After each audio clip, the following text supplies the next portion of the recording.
Hello, I am Dr. Peter Robbins, a clinical psychologist and co-founder of Turning Point Counseling.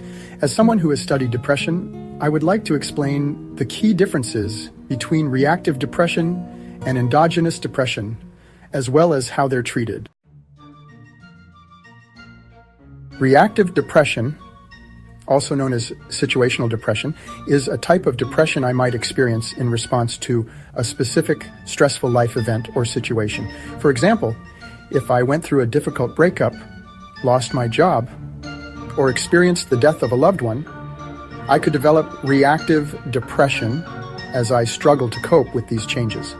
Some key characteristics of reactive depression I might experience include symptoms appearing within 3 months of the stressful event, feeling sad, anxious, or hopeless, withdrawing from friends and activities I used to enjoy, changes in my sleeping or eating patterns, difficulty concentrating or making decisions. For reactive depression, my treatment would likely focus on therapy, particularly cognitive behavioral therapy, or CBT. You would work with a therapist through cognitive behavioral therapy to identify negative thought patterns related to stressful events. Once these are identified, you would work together to develop healthier ways of thinking and coping. Your therapist might also recommend lifestyle changes like exercise, improving sleep habits, and strengthening my social support system.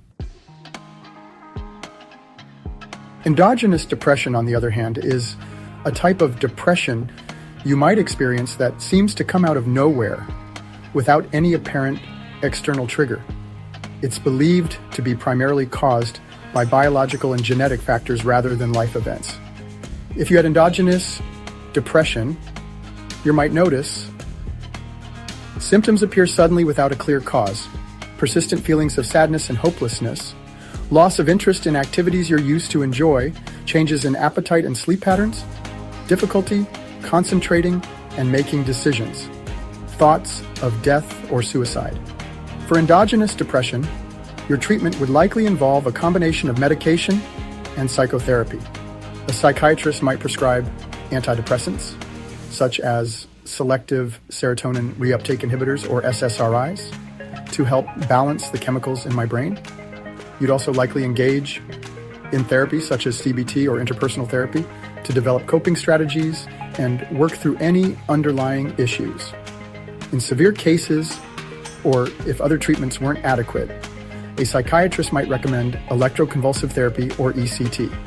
While it may sound intimidating, ECT has improved significantly over the years and can be an effective treatment for severe depression.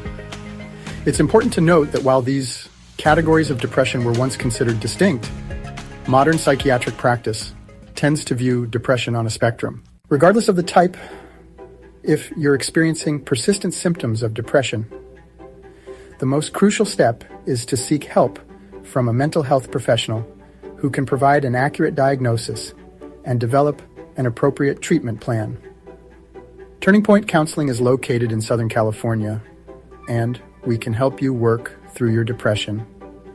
Give us a call at 800-99-86329 or visit us online at turningpointcounseling.org.